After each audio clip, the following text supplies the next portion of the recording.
Robert J. Wright and Aaron McCarty, guests on Keel, are heard via the Jack Spring Electric Keel Newsmaker hotline. Back to Keel this morning is United States Senator John Kennedy. Hey, Mr. John, welcome back to Keel. How you doing this morning? We're all doing the best we can. Good morning. You know, let me start here, Mr. John. It's a quote from you maybe a week to 10 days ago, and I'm going to read it, and you can just comment on your own words. Senator John Kennedy says, if people think keeping the economy closed is a good thing, then they probably still believe in Bigfoot. What prompted you to say that? Who are you talking about? What did you mean?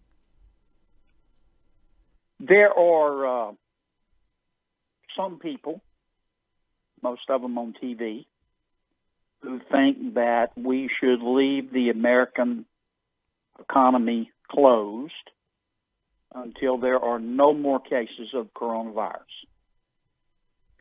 And in a perfect world, I would agree with them. There's just one problem with that. If we leave the economy closed until there are no more cases of the coronavirus, the American economy will collapse. And if the American economy collapses, the world economy will collapse, and we will have succeeded in burning down the village to save it. Mr. John, does it surprise The you? truth of the matter. Does it surprise you the number of people? Does it surprise you that there are that many people, those that you just described?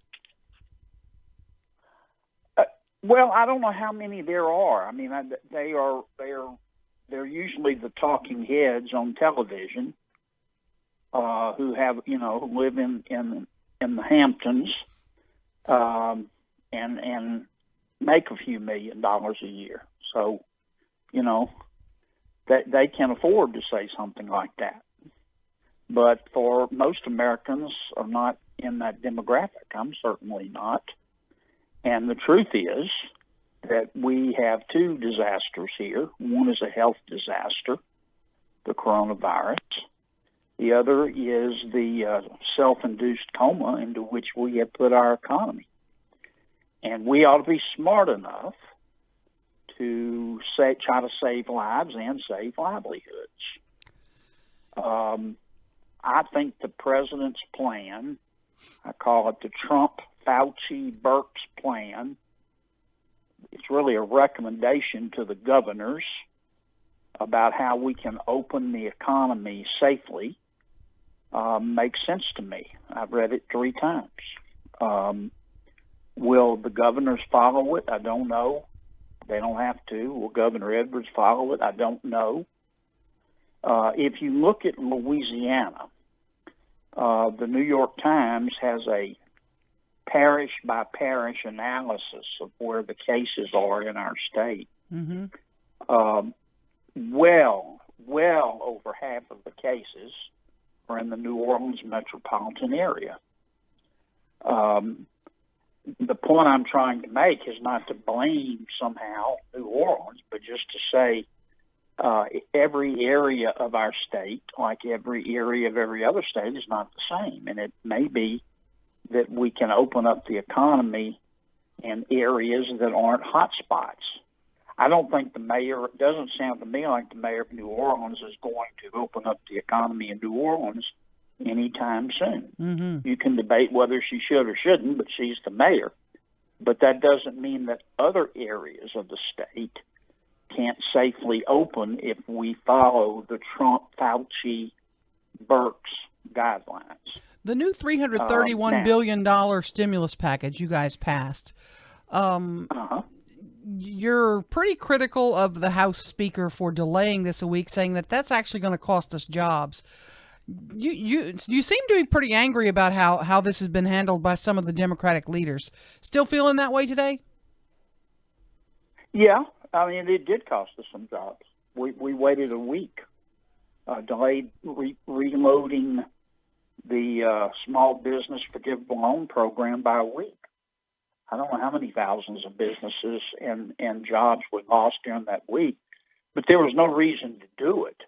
We should have reloaded the program last Thursday, roughly a week ago, when it ran out of money, And then we could have turned to the other concerns of the Speaker and Senator Schumer.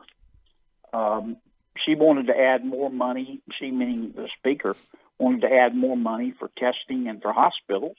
I agree with her, but at the time she held up everything else because of that. We still had money for hospitals and testing, and we still do. They're important, but they weren't emergencies at the time. The emergency was the Paycheck Protection Program, which was wildly successful. I mean, that program made 1.6 million loans. Mm-hmm. The average loan was about $206,000. Some people abused it. We know that. We'll go back and try to recoup the money from those who abused it, but I think it saved, according to the numbers I see, it saved about 30 million jobs. Now, how many jobs were lost as a result of the Speaker delaying a week? I don't know, but it was in the thousands, probably the millions. Senator, the talking heads today, the big story is the CDC saying we could have another wave. I'm sure you've seen that. How concerned are you about that? I don't think anybody knows, Aaron. The models, primarily the model out of the University of Washington, was not accurate. I know 20/20 hindsight is wonderful, but you got to face the fact. It just wasn't accurate. I don't think we know.